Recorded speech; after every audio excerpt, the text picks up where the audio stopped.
kandi warutaganira n'umugabo udatinya urugamba rw'igikundiro rwa se na nyina makomba si umuganza mariza y'imangaza umutwaro washinzwe inkiko ahubwo rero naratoranyijwe impundu ugira zirakana amashishidikanya imidenge ni ku rugamba udusanga impundu zine mpuzu n'urugero rw'ibishoboka n'inkongi cyane ahubwo rero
dutsinda ubunebwe twimika umurimo turishema ry'ababyeyi turashoboye dore imihigo yacu babyeyi ni ukurushaho kwiga tukabahereza intsinzi tukabisonga hose mu mikino tukazana ibikombe nimudufashe dore imihigo yacu babyeyi ni ukurushaho kwiga tukabahereza intsinzi tukabisonga hose mu mikino tukazana ibikombe nimudufashe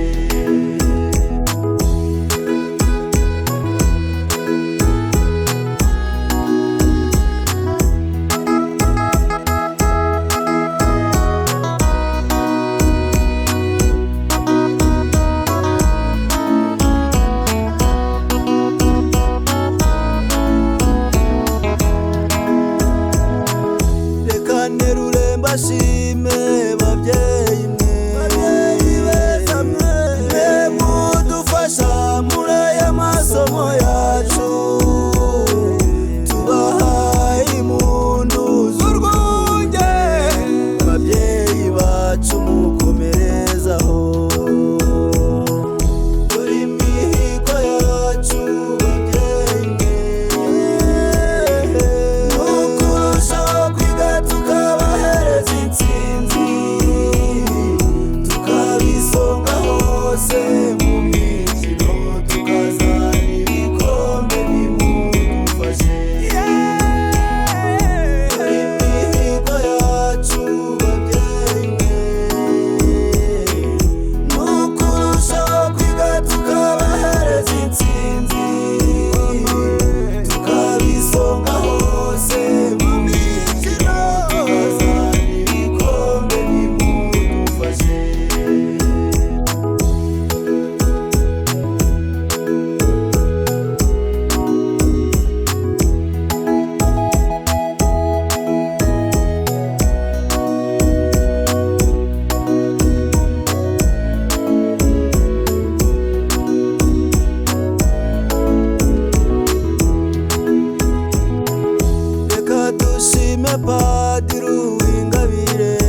kweza imihigo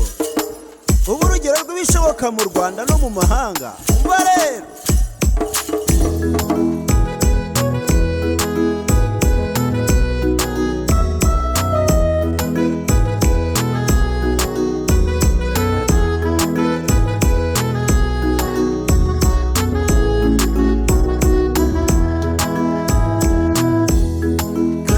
karambe kigo dukunda sempore muko rugero rw'ibishoboka kigo cy'uburanga wahuje amahanga karambe utanga uburere bwiza dore ku isonga uhasanga ubuyobozi bwiza burangajwe imbere na padiri dukunda padiri Emmanuel Ingabire twahawe karambe mu rwatubyaye.